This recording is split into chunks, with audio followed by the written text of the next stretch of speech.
crime running rampant. I just moved here. This is ridiculous. It's time for me to go already. Police under fire. We received multiple reports of officers escalating encounters with community members, resulting in excessive force. And businesses big and small on the move. Something needs to be done soon before this turns into another Detroit. Businesses leaving somewhere else because the laws won't protect us. Tonight, meet 4 of the candidates hoping to lead the city forward. Sheriff Floyd Bonner, businessman J.W. Gibson, attorney Van Turner, and president and CEO of the Downtown Memphis Commission, Paul Young. For the next hour, they'll answer our questions as you decide if one of them should be the next mayor. From WREG News Channel 3, your local election headquarters, it's debate night in Memphis. Candidates for Memphis Mayor square off the Memphis Mayoral debate with tonight's moderators, April Thompson and Stephanie Skurlock. Good evening, and thanks for joining us here on News Channel 3 as we bring you tonight's debate from our studio in downtown Memphis. In just 3 days, voters start to head to the polls as early voting begins in the Memphis municipal election. Tonight, we're going to ask 4 of those running for mayor about some of the city's most pressing issues. Each were among the top candidates in a recent WREG poll, and each has met all of the campaign requirements to be here. One other candidate, Willie Harrington, also qualifies but declined our invitation. Well, we know all of you are anxious to hear from our candidates tonight, but before we get to our questions, we want to go over the rules. Each candidate will get 60 seconds to answer a question. If there is a follow-up question or rebuttal, the candidate will have 30 seconds to answer. 15 seconds will be provided for any clarifications needed. And you will hear this bell when your time is up. And for those of you at home, you will also be able to follow our discussion online with the hashtag WREG Mayor Debate. April? And we're ready to begin. Based on the results of our poll, Mr. Young, we will begin with you with the first question. A majority of Memphis voters think the top priority for the next mayor should be reducing crime. What is your top priority for reducing crime besides hiring more officers? And you have 60 seconds.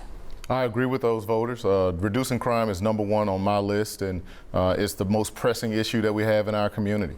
When it comes to reducing crime in our community, what I have told everyone in every room is that we have to hold people accountable. So the individuals that are out here terrorizing our neighborhoods and streets, we want to bring them to justice. We want to support our Memphis Police Department. We want to make sure that they have the equipment and tools that they need. We want to make sure that they're being more efficient with the time that they have. One example of efficiency that we can bring, when an officer is arresting someone, it takes them about 3 hours to process that arrest. Those are things that we can improve just by process improvement, streamlining the process. So we want to make sure that we're doing the things to reduce the chaos in our community. And the last thing I'll say is, as we're doing that to hold people accountable, we also should be focusing on intervention and prevention. We know which young people are headed down the wrong path. We want to make sure that we're targeting them with programs that can change the direction of their lives. Thank you, Mr. Young. And Mr. Bonner, besides hiring more officers, what are your top priorities for reducing crime? And you have 60 seconds. Yes, April, thank you for that. And reducing crime is my #1 priority. I think my desk to duty plan, we're going to take officers out of the precincts that are doing report writing, giving them an opportunity to be out on the streets. We're going to put civilians in those jobs. Then there needs to be stricter sentencing laws. Criminals should be held accountable. Parents should be held accountable for what their children are doing. We also need to take a look at the mental health issues that are going on throughout our city and our county as well. That perpetuates crime as well. So we're going to take a holistic approach. We're going to recruit more officers, obviously, and we know the places to go to recruit them. So there's a number of things that we will do, but that desk to duty plan will get officers out on the streets quicker than the necessary 500 officers that we need. Thank you, Mr. Bonner. Mr. Gibson, besides hiring more officers, what is your top priority for reducing crime in Memphis? And again, you have 60 seconds. Thank you very much. First thing we're looking to do is take back our streets. I think it's very important that we take back our streets. There's an optic that's going on throughout the city that says to the younger criminals that they can do pretty much anything they want to do. It's not allowed in Germantown, it's not allowed in South Haven, Mississippi, but for some reason they feel it's allowed to happen here in Memphis, Tennessee. We're going to do a collaborative effort to take back our streets, bringing MPD to the table, bringing Shelby County Sheriff Department to the table, and also bringing the State Patrol to the table. We have first got to take back our streets. No more donuts. Cut back on the excessive driving that you see, the running of red lights, and so on and so forth. I think if we do that, we can start to send a message clearly and boldly that you can't just do anything that you want to do in Memphis. We have control now. Thank you, Mr. Gibson. And Mr. Turner, same question for you. What is your top priority for reducing crime besides hiring more officers? And you have 60 seconds. Yes, we have to address poverty. Crime is an outgrowth of the poverty that's in this community. Until we address poverty in a comprehensive and effective way, the crime will continue. Prevention and intervention. We have to get in our schools and make sure that our young people are on grade for reading. And if you look at the Boys and Girls Club at WREG, their intervention program is a model for us all to use. Now let's get specific. And the specifics are RICO. RICO is something that's used to take the mob down and other gangs. For each carjacking, for each theft of property, you can get 20 years under RICO. If these individuals are faced with 40 and 50-year sentences, they are rat out the top of the gangs, and we'll take down that gang. That's one. Number two, we have to make sure that we are protecting our witnesses. 901 RAP is something that Apostle Bill Atkins started to protect witnesses who testify. And three, drones. We can't give chase to cars, but we can certainly use drones. Thank you, Mr. Turner. And this next question, we're going to give you a chance to expand on your next question. But first, we're going to ask for a show of hands.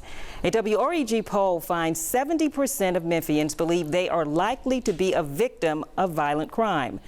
By a show of hands tonight, who has been a victim of any crime in the city of Memphis over the last 5 years?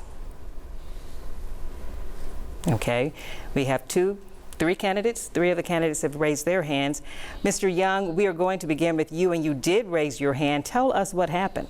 Yeah, so it was a car break-in.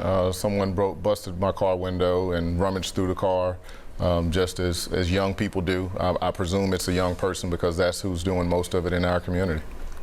Do you want to elaborate on how you would address something like that? Because you do have 60 seconds. Oh, sorry. Yes, so when it comes to addressing that type of instance in our community, our young people need to be engaged. A little while ago, I was on a panel that Black Men Crown hosted with local rapper NLE Chopper.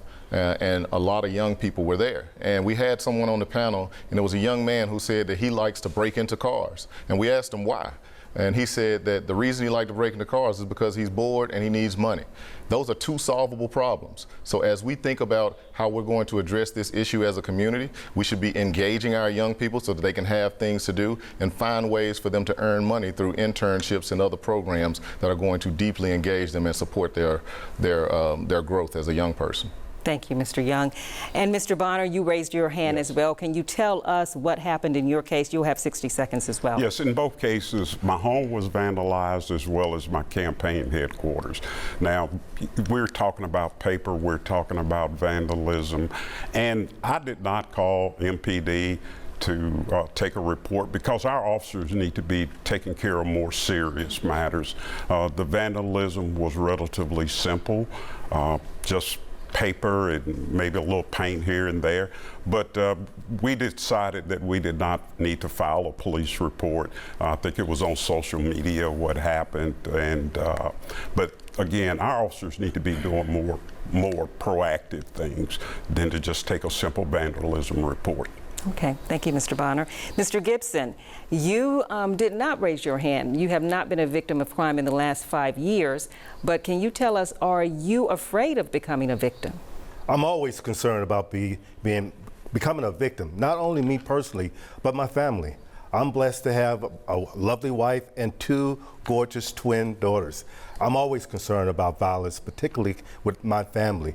We do all that we possibly can do to protect ourselves. We're constantly looking around whenever we go out. We never go out alone on most occasions. So yes, we do those precautionary efforts to try to maintain safety within our family.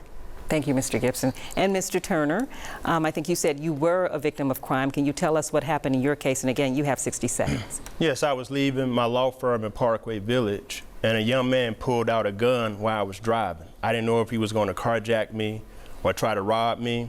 He thought that I was the threat. So he was acting out of fear, and Lord knows I was scared. The young man walked past me, he pulled his gun back, but he looked too young to even have a firearm, which is one of the reasons I don't understand why Mr. Young has voted in multiple Republican elections and Sheriff Bunner has accepted the nomination and the endorsement of the Republican Party. The Republican Party is killing Memphis. They were not enact sensible gun laws. They have lowered the age for individuals to have guns, and it's like they're not listening to us. We need sensible gun laws. We need people who are going to stand up and fight like Justin Pearson. Time is out for the talk. We need to sue, we need to bring litigation, we need to take our plea to the U.S. Congress. We need effective gun laws in this city, and it has to happen now.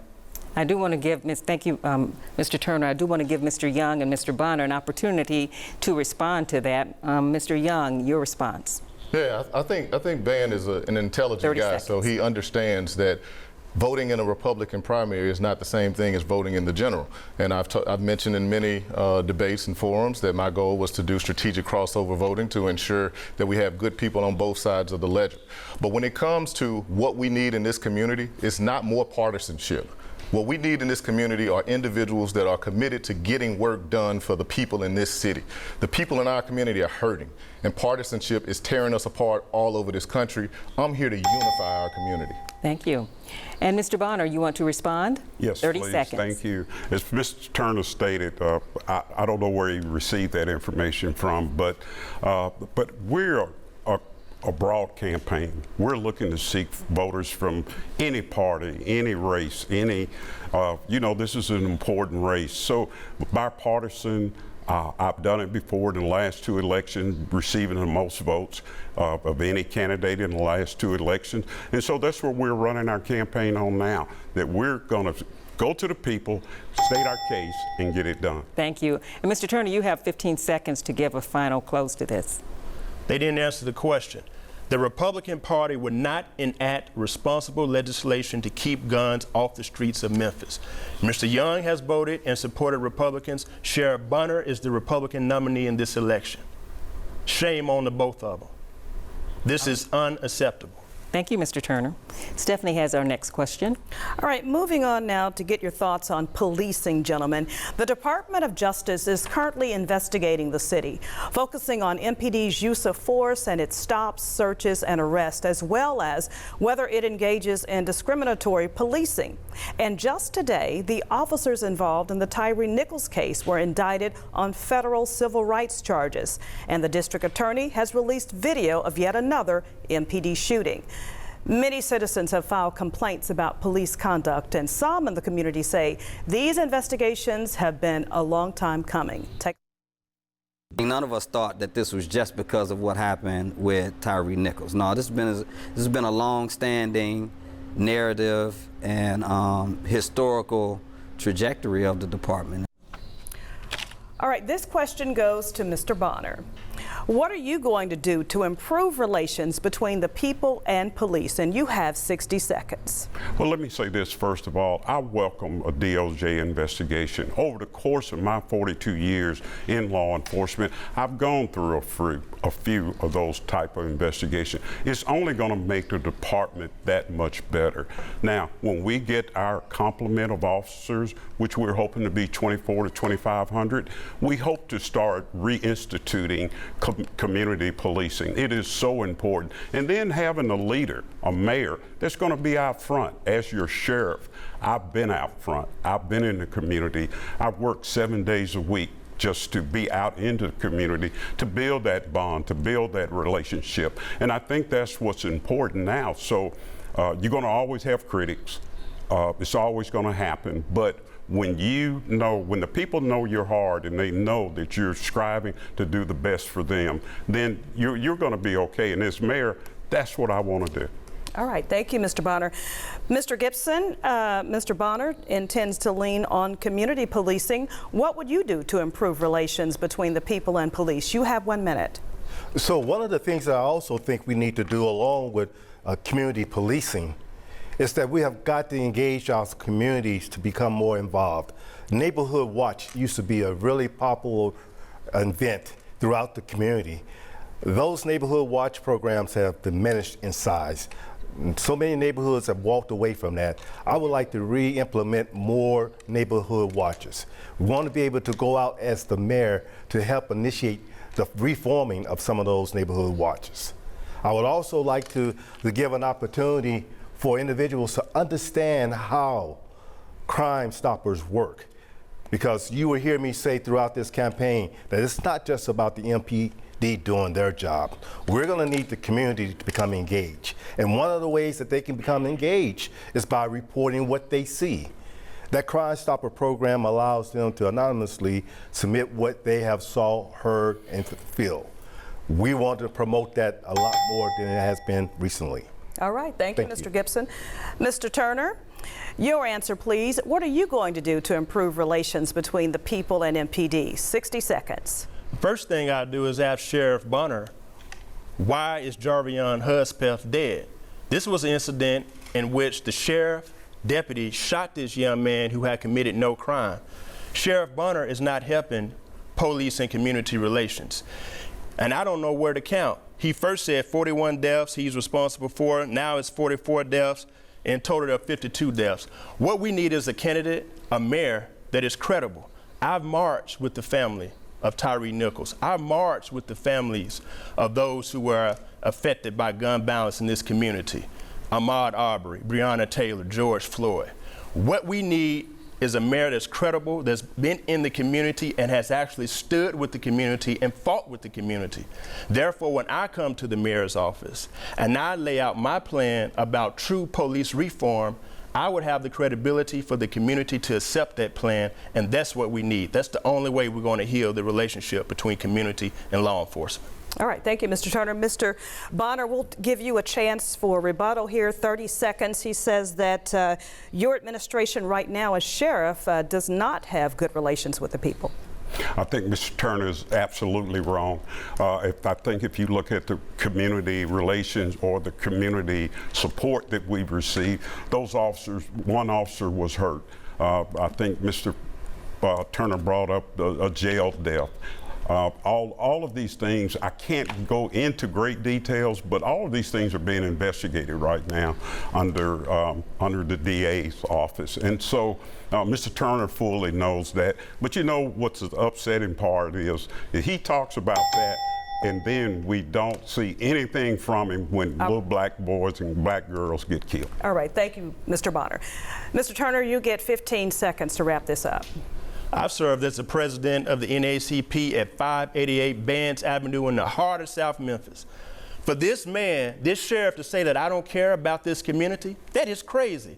I've been with the community when he's been against the community. I fought for the community when he won't release tapes showing what has happened in the community. That is a lie. Thank you, Mr. Turner. Mr. Young, we'll go back to the original question here, and that is, what are you going to do to improve relations between the people and police if you're elected mayor? You have 1 minute. Yeah, when I think about that question, I think about what happened, an experience I had right after the Tyree Nichols tragedy. I had an officer that knew me from somewhere. He stopped me and he said, man, look me in my eyes. What we saw in that video is not who we are. That's not what we're about. That's not what we do. He said, that instance is making it harder for me and all of my friends that are out here on this force doing this work.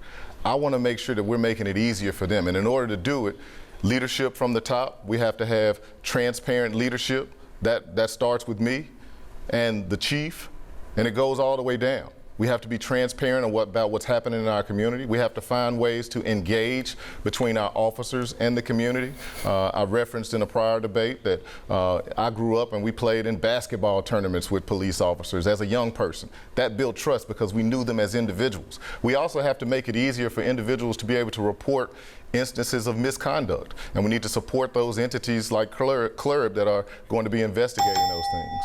All right, thank you, Mr. Young. All right, we're not done with our policing questions. April? No, we are not. Our poll shows 42% of voters think the next mayor should replace Police Chief C.J. Davis. Early voting starts in 3 days. Voters want to know what you're going to do. Are you going to keep her?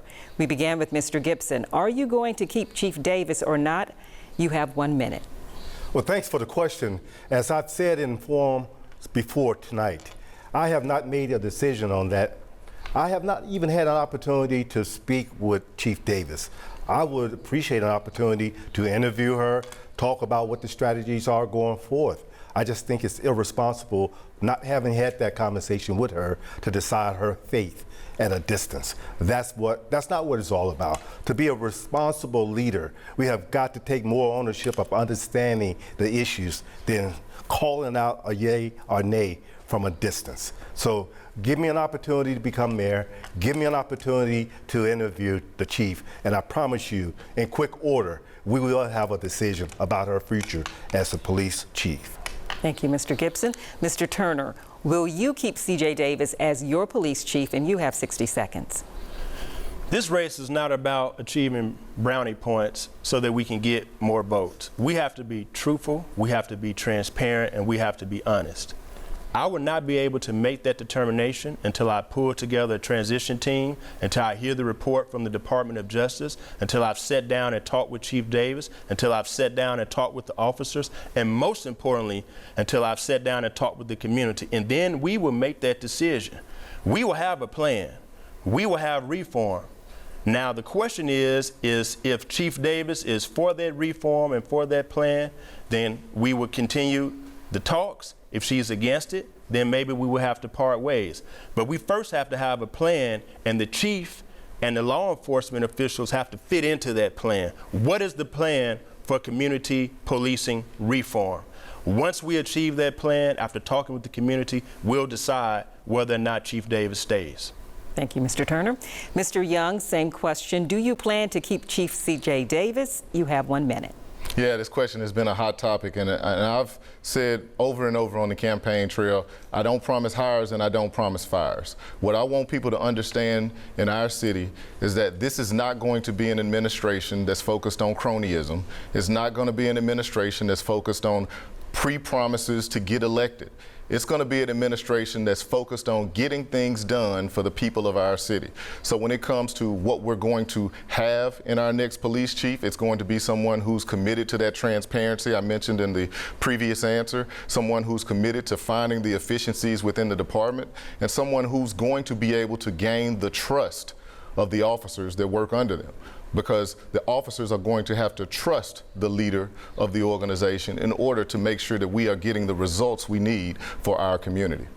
Thank you, Mr. Young. And Mr. Bonner, will you keep C.J. Davis on as the city's police chief? And you have 60 seconds. Thank you, April. I think right now it's very inappropriate to say who you would keep. When I win this election, I will look at all city directors, each and every one of them. We will have a transition team. We will make the decisions, and we will make those tough decisions. Obviously, there is a trust issue in the community with Chief Davis. There's a morale issue in the police department. So we've got to encompass all of that and talk with all parties involved, including all the directors in city government. And so when we make that decision, we'll make it just, we'll make it fair, and we'll do what's best for the citizens of Memphis. Okay, thank you, candidates. Right now, nobody committing one way or the other, but thank you for your responses. Stephanie? All right, well, last year, Memphis police say they arrested more than 4,000 juveniles. Mr. Turner, do you think the city's juvenile curfew makes a difference, and will you enforce it? You have 60 seconds. Yes. Parents need to know what's going on with their children. You open up your news story every night. Do you know where your child is? That is a key question. I'm a parent to 3 children. I know where they are at 10 o'clock at night. We have to hold parents responsible, but part of that issue is that parents are working 2 and 3 jobs to put food on the table. Poverty. I'll say it again, poverty. We're not paying individuals a living wage in this community, and now we fault them for not being good parents. It's the economy. If we lift the wages in this community, if we provide wraparound services, if we invest in disinvested communities, we'll see the change that we want. But absolutely, our young people need to be at home where they're safe and we're safe. I would enforce a curfew, but I would also invest in these communities and provide the services they need to be better. All right, thank you, Mr. Turner. Well, Mr. Young, Mr. Turner says that he would enforce it. Is the juvenile curfew an effective tool for law enforcement, and will you enforce it if you're mayor? 60 seconds. Yes, I do agree. It's certainly an effective tool. It's a law that's been on the books, and I firmly believe that we have to ensure that young people aren't out after hours getting into all types of mischievous activity.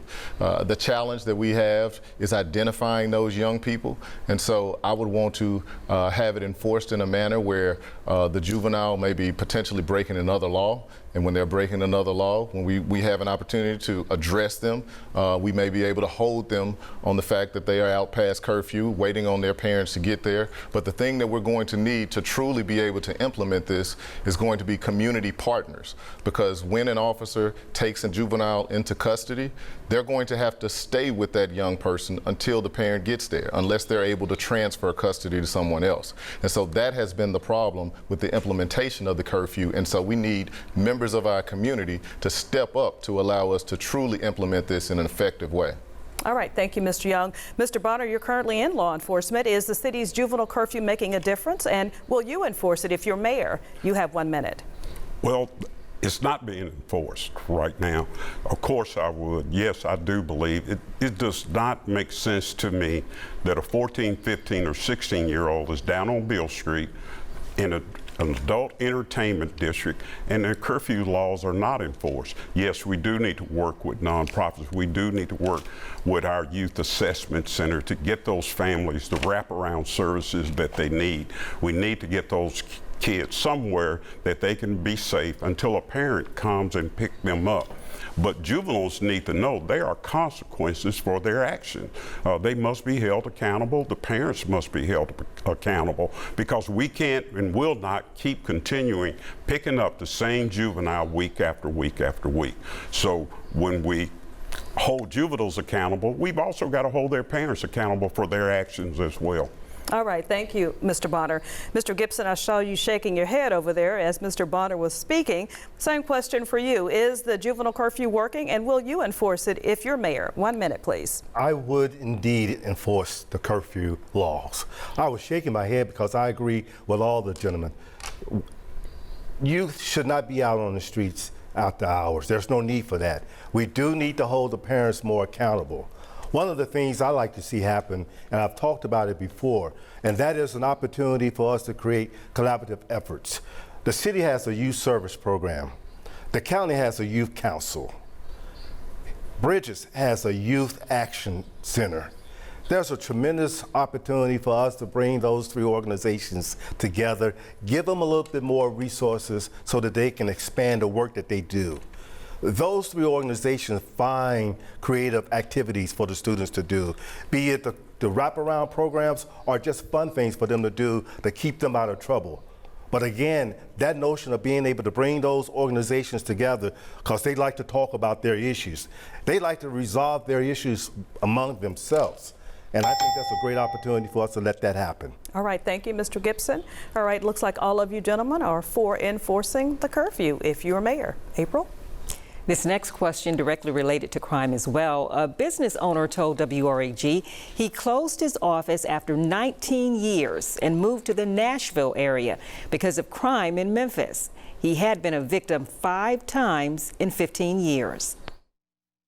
I had family and friends, mostly family, who said, "Dad, you need to get out of there. Get out of that location, get out of that place." I needed to do something that would get me out of the line of fire, so to speak. Mr. Young, we will begin with you. How do you convince people and businesses to stay in Memphis and not move like Mr. Khan there? And you have 60 seconds. Yeah, this crime issue that we're dealing with in our community certainly has the ability to impact our economy in a dramatic way. I've heard this type of story over and over. And so what I believe those business owners are looking for is a leader that's going to be assertive, a leader that's not going to point fingers and say that it's this person's problem and this person's problem, but someone who is going to bring the community together. That's what I plan to do. Because when we talk about crime in our community, the mayor only plays one part of the solution. The mayor oversees Memphis Police Department, but then you have the district attorneys, the courts. We have to make sure that the individuals that are out here terrorizing our neighborhoods spend time in jail. And in order to do that, I have to serve as that chief collaborator, the chief convener that's bringing those individuals to the table so that we can make sure that those that are doing the most heinous crimes, those that are repeating crimes in our community, are kept in custody so that our community can be safe. And I believe that will give the business sector confidence that we're headed in the right direction. Thank you, Mr. Young. Mr. Bonner, how do you convince people and businesses to stay in Memphis? You have 60 seconds. Yes, April, I saw that story when the gentleman said that he was leaving town, and it broke my heart. It really did, because we cannot afford to lose businesses, tourism, and our population that's occurring here. We're looking to grow Memphis. We want to grow Memphis. So when the business owners are talking about leaving, there are things that we could do at the police department, providing cameras, additional patrol, and when business owners are having those particular issues, then pay some special attention to those businesses. So many times business owners have been robbed constantly. We saw it at the liquor stores and other stores, but providing the leadership in policing that I know after 42 years of experience, we can bring data smart policing to the Memphis Police Department. And then again, with our desk to duty plan, putting more officers out on the streets.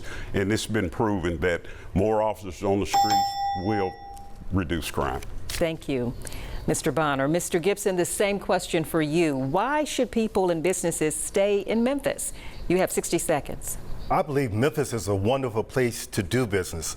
As a business owner, I've been here for 33 years conducting business. Have not experienced the same thing, unfortunately, this gentleman did. My heart goes out to him. I understand why he felt the need to leave the city. I go back to this notion about the optics. We have got to have a CEO of the city of Memphis that stands forward to communicate with our citizens what is going on, what he plans to do to become more assertive on controlling crime. Data smart policing is a very, very instrumental process to put in place. This gentleman has experienced over and over again crime happening. That's the type of data we will be collecting in order to be able to protect him a little bit more by providing cameras, providing more officers to his facility. We have got to have, again, that CEO who takes the leadership in making sure that people understand where we are, that we are going to be aggressive in making sure that sentencing is tougher. Thank you, Mr. Gibson. Mr. Turner, you have the final word on this topic. What do you say to people to convince them to stay in Memphis? And you have 1 minute as well. I would say to that individual to ask the sheriff to be the sheriff. This man has been elected twice. He is the top law enforcement agent in this county. A Tennessee Attorney General opinion rendered on 8/14/08 says the sheriff can go anywhere in this county to fight crime, including the city of Memphis. Ask the sheriff to be the sheriff, number one. Number two, 901 rap. I'm gonna say it again. The community knows what's going on. Witness protection. If we allow individuals who know who's committing the crime to be protected, we need to fund this program. We can have better cases of resolving these crimes. Right now, if you snitch, something bad may happen to you. We have to fix that problem. Data-driven policing is, again, another issue, and the crime lab. We have to process DNA evidence. We can't bury another case of Eliza Fletcher. We have to process the DNA evidence so that we can solve these crimes. Thank you, Mr. Turner. Mr. Bonner, do you want to have 30 seconds? Oh, absolutely. Again, Mr. Turner is showing his lack of knowledge of policing. We have 7 municipalities in Shelby County. Memphis has their own mayor, has their own police chief. Yes, we patrol unincorporated Shelby County. But one thing that no one can absolutely say, when Memphis called, the Shelby County Sheriff's Office showed up. We're policing now in Memphis. Now, I have officers policing in Memphis every single day. We don't receive the data that MPD does, but when we're called upon to assist, we assist. Thank you, Mr. Bonner. And Stephanie has our next question. All right, well, we've seen businesses leave. We just heard Mr. Khan talk about that. And big businesses come to the area like Ford's Blue Oval City. Mr. Bonner, what types of businesses will you recruit to Memphis if you are mayor, and how will you do it? You have 1 minute. Well, there are going to be, Stephanie, so many businesses that's coming that will assist Blue Oval. I know of a battery factory that's coming in Galloway, Tennessee, that will probably hire 600 to 700, 800 people, even maybe. That's when you need a mayor that's going to be out front, because the #1 issue in our city is crime. We just talked about businesses leaving. So when you talk about getting businesses to come to Memphis, then I think what I say all the time, a safe city is a prosperous city. So we've got to make our city safe. We've got to rev up our policing. We've got to do all the stricter sentencing, holding parents accountable. But when business leaders are looking to make millions of dollars of investment in our city, they want a safe city. They want their employees to be able to go to and from, park on a parking lot, and the cars are not being broken into. And as the next mayor of Memphis, we're going to work extremely hard to deliver that message to potential businesses.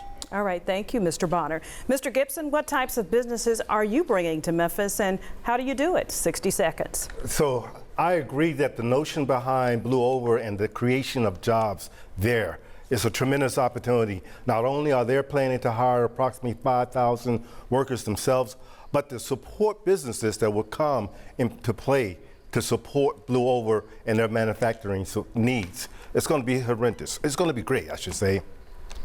There's another opportunity, in my opinion, for us to do something around the music industry. On my website, you will see one of my platforms is how do we increase the music industry, the entertainment industry. That's a tremendous opportunity around that creative community to do some great work. And I look forward to being a part of recruiting companies to come and be a part of that's going on in Memphis. That's so wonderful. We also have an opportunity to take advantage of our river, roads, rails, and air. Geographically, we are perfectly located to have a boom town from a logistic perspective. Those opportunities are low-hanging opportunities that we should take advantage of. All right, Mr. Turner, how are you bringing businesses to Memphis, and what types of businesses are you recruiting if you're mayor? 1 minute for your response. We definitely have to bring in businesses that are subsidiary companies to support the Blue Oval project and to support the growth that we're about to see in West Tennessee. Memphis is the capital of West Tennessee, so we're at the center of what would take place over the next 5 to 10 years. We also have to support Black-owned businesses. We have to make sure that Black-owned businesses and minority-owned businesses and women-owned businesses get their piece of the pie. They hire locally. They set an example for the young people who are in our schools to know that they can make it. And it is something that we have not done effectively. When Mr. Young was head of HUD, he had $400, $140 to come through when he was over housing of HUD dollars, and not one single Black-owned company got a contract from what I found. We have to make sure that we're supporting Black businesses. We have to make sure that our young people are prepared to take these jobs and to open up these businesses, and we have to make sure that transportation is not a barrier. Our public transit system has to be better. All right, thank you, Mr. Turner. Mr. Young, I'm going to give you a chance first to respond to Mr. Turner about your record. Yeah, I'm not sure where you get 30 seconds for that. I'm not sure where Mr. Turner got that data from. When I was the Director of Housing and Community Development, not HUD, we received about $10 million of federal grants each year. Those dollars went to nonprofits and agencies that are serving those that are building housing, those that are doing homeless services, and other resources for the people in our community. The primary focus of those dollars were in minority neighborhoods, and so I have no clue what data he's looking at. All right, now you get a minute to answer the original question, which is, what businesses are you recruiting to Memphis if you're mayor, and what are you going to do it? That's 1 minute. So when we talk about business growth in our community, I always tell people that we need to lean into our strengths. One of those strengths that we've heard from the Memphis Chamber is that we have more black and female tech talent per capita in our metropolitan area than any other area in the country. That means that we should focus our recruitment on those tech companies that value diversity. Well, you can't get more diverse than our community. We talked about Blue Oval City, $5.6 billion in development with 6,000 jobs, going to build more electric vehicles in this region than anywhere else in the country. Our metropolitan area should be the hub for electric vehicles. I always tell people that it's about the Memphis region, the metropolitan area. So even if those jobs aren't in Memphis proper, as long as our people can get skilled up and get to them, we want to support it. We're not competing against Memphis and Bartlett. We're competing against the Memphis metro area versus the Charlotte metro areas and other metro areas across the country. So regional collaboration will be a part of our economic development strategy. All right, thank you, Mr. Young. All right, let's shift our focus now to residency. In recent months, we've watched a lawsuit play out in court over the residency requirements for Memphis mayoral candidates. Mr. Turner, as one of those involved in the case, is it important that a candidate's primary residence has been in Memphis for the last 5 years? You have 1 minute. Well, no. And the law says that's not what is required. I've supported Memphis and I've represented Memphis for 8 years. I've been president of the Memphis branch of the NAACP for 3 years. I've lived in Memphis. My children go to school in Memphis. I am a Memphian. And so I think it is most important to ask of anybody that's up here running for mayor, what have you done for the city? I've taken down Confederate monuments in the heart of the city. I fought for Memphians when it was time to fight for Memphians in the case of Tyree Nichols. I've been at the forefront of litigation, of civil rights cases for Memphis. So no, someone could have stayed in this city for 25 years and not done one doggone thing for Memphis, and an individual like me who's been in Memphis and fighting for Memphis could be the right candidate for mayor, and I am that right candidate for mayor. I love Memphis, I would fight for Memphis, and I would be the next mayor. Thank you, Mr. Turner. Mr. Young, your thoughts on this? You were not a part of this lawsuit, but is it important that a candidate running for mayor of Memphis have a primary residence here for the last 5 years? 60 seconds. Absolutely, because that's what the charter says. I firmly believe that Memphians want someone who's committed to Memphis, not someone who's commuting to Memphis, and having a residency in this community states that. Some of my competitors talk about being a fighter and how much they fight for the people. Well, that last time I saw a fight, they were fighting in court to get the laws changed such that anybody in our majority black city, that anybody from anywhere can come and be our mayor.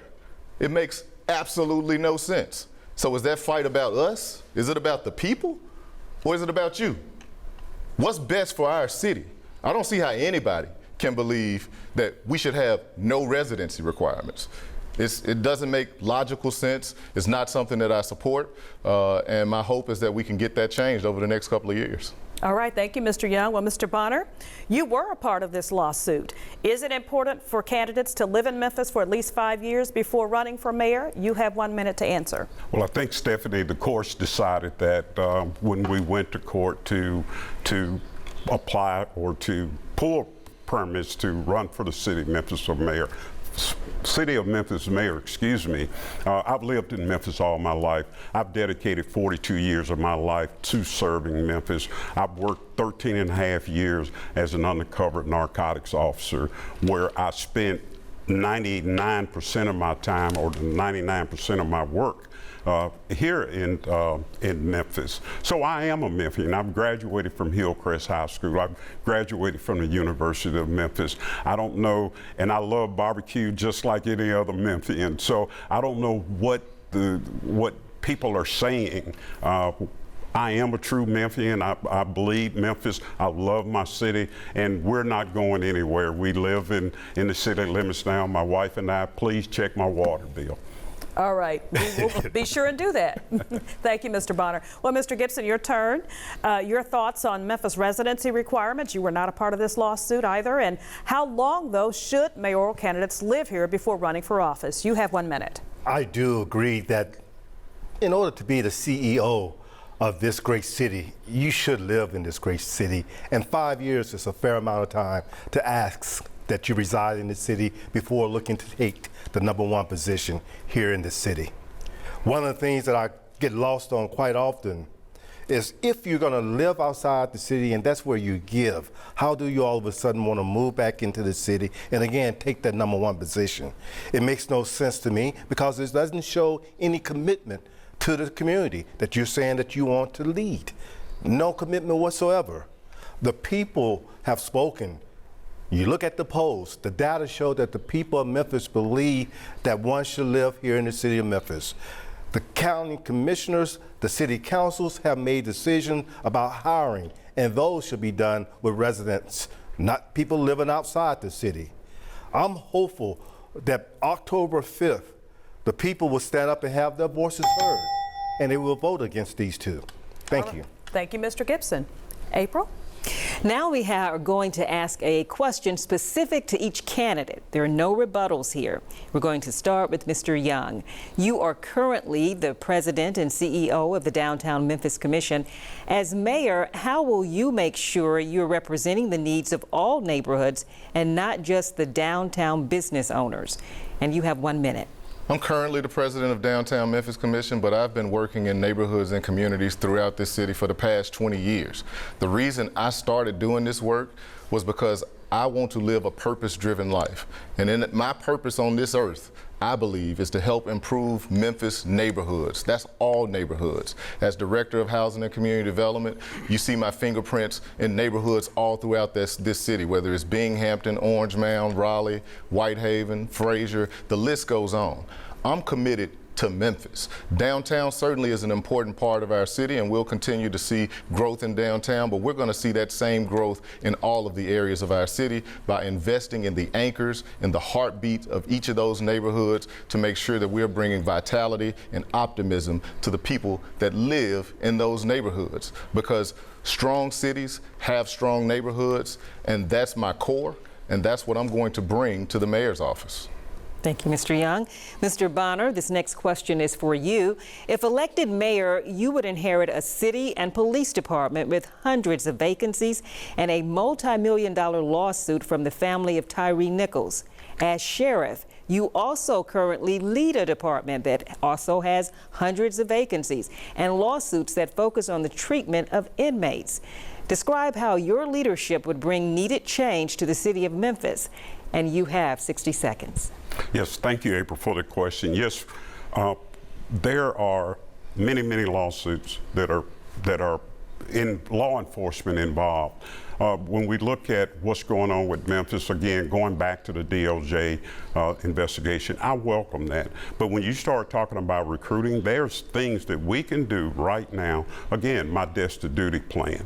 We can recruit officers. We do have the ability to go outside of Memphis and in our neighboring counties, states as well, to recruit these officers. And I think that's something that we really need to look at. Our small cities where officers are not being paid well or not getting benefits have been cut. These are areas that we need to look at. We need to look at states that have state income taxes and recruit them to Memphis. We need to change up our Best in Blue commercial. We've seen it now for 5 or 6 years. There are a number of things that we can do, and as the mayor, we'll get it done. Thank you, Mr. Bonner. Stephanie has the next question. All right, and our next question is for Mr. Gibson. Mr. Gibson, you loaned your own campaign 84% of all your money raised as of the last campaign finance disclosure. Is your support in the city broad enough to win this election if you have to supplement your own campaign? You have 60 seconds. I think it definitely is broad enough to support my campaign. I am one who definitely don't believe that support is around what type of capital you are capable of raising or not raising.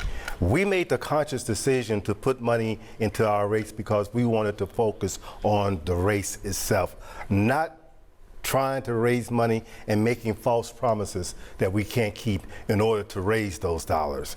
We honestly believe in Memphis. I'm bullish on Memphis. I honestly believe in myself. I'm bullish on myself. And I have always been that individual and that businessman who believe that you put your money where your mouth is. We wanted to be able to go out and talk to the individuals in a community about their issues, their concerns, the hopes and aspirations that they have, not about giving me money to get up here and argue with these guys about political rhetoric.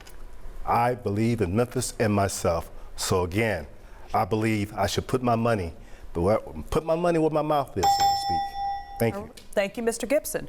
All right, the next question is for you, Mr. Turner. We've heard you express concern about how police unfairly profile drivers of a certain race or in certain parts of the city. Do you believe police should be able to pull over drivers who commit minor infractions or have a drive-out tag that looks fake? 60 seconds, please. What I think that we should do is make sure that we are pulling over individuals who have the threat of committing additional crimes. Drive-out tags is an issue in this city that we have to address. There are places where they can purchase these tags. We have to bust up those shops and make sure that these tags are no longer being purchased. But if we see what happened with Tyree Nichols, this man was pulled over and killed, and he had committed one crime. That has to just stay in your mind. It has to stay in your mind. This man called out for his mother while he was being beat to death by law enforcement. When you balance that, we gotta build the relationship back between law enforcement and community. Once we do that, we can probably have more strategic laws to address what's going on.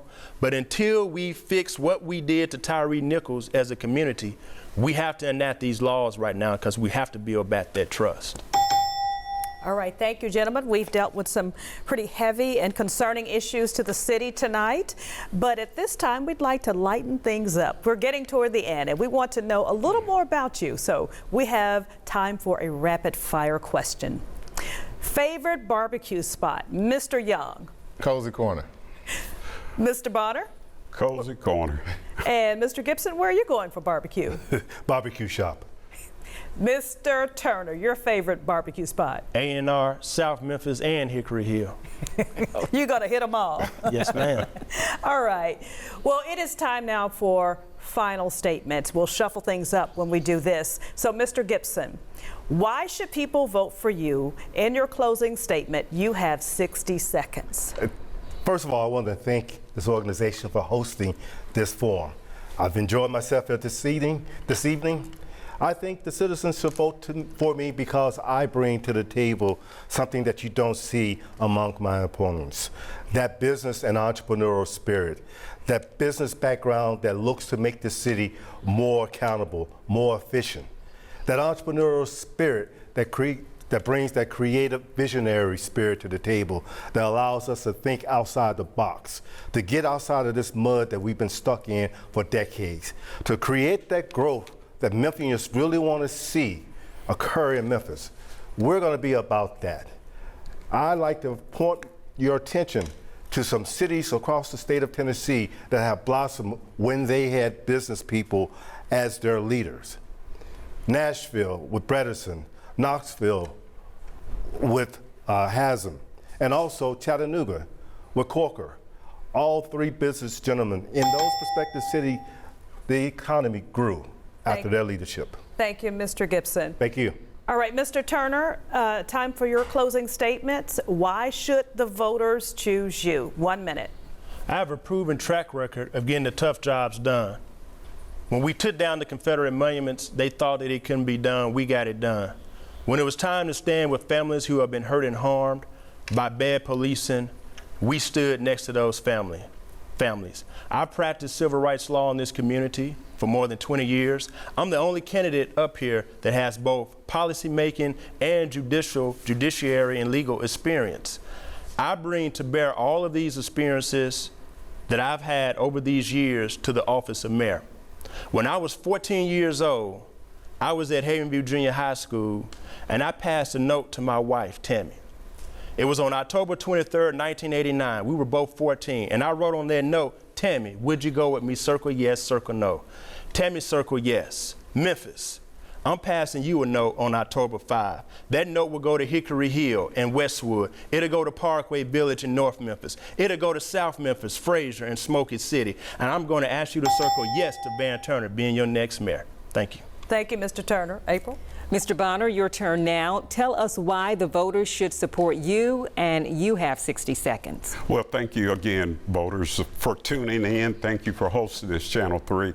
And I'm asking each and every voter for their vote as well as their support. I think we're at a critical junction right now, and crime is on everyone's mind. We saw the statistics everywhere. I'm a 42-year veteran of law enforcement, all at the Shelby County Sheriff's Office. I'm the CAO of a $190 million operation with close to 2,000 employees. None of these men that are standing here at this podium have any crime and law enforcement experience at all, nor do they have close to 2,000 employees, nor do they have the budget that I've managed. I'm the only one in this race that's prepared to take over a $750 million budget, putting the right people in the right places, as I've done as your sheriff. So I'm asking you for your vote. I'm asking you for your support. Floyd Bonner for mayor. Thank you, Mr. Bonner. And Mr. Young, you have the last word. Tell us why people should vote for you, and you have 60 seconds. Memphis, we have 17 candidates that are all vying for your vote. And I want to make sure that you hold us all accountable. Vet us all. Look at what we've done. Don't accept the broad platitudes. Dig in and see who's actually been doing the work. Everyone on this stage, other than me, has been elected for office before. And look at where we are as a community. I want Memphis to be a city where my two kids, my 12-year-old Zoe, my 8-year-old Paxton, when they leave and go to college, I want them to come back to Memphis. I want this to be a city that they want to raise their families in. That's why I'm in this race. I've committed my life to rebuilding communities. I went and got the academic experience, and I went and got the professional experience, rebuilding neighborhoods throughout this city. We are on a mission right now to transform the future of our community. We want to write the next pages of Memphis history together. Paul Young for mayor, love to have your vote. Well, thank you, candidates, for being here, and thank you at home for joining us. We hope you found out a lot about these candidates tonight. That concludes tonight's debate, and we thank you for being with us. Early voting begins Friday. Election Day is October 5th. You can find a sample ballot and other voting information at our website, WREG.com. We'll see you back here for News Channel 3 at 10. Until then, have a good night.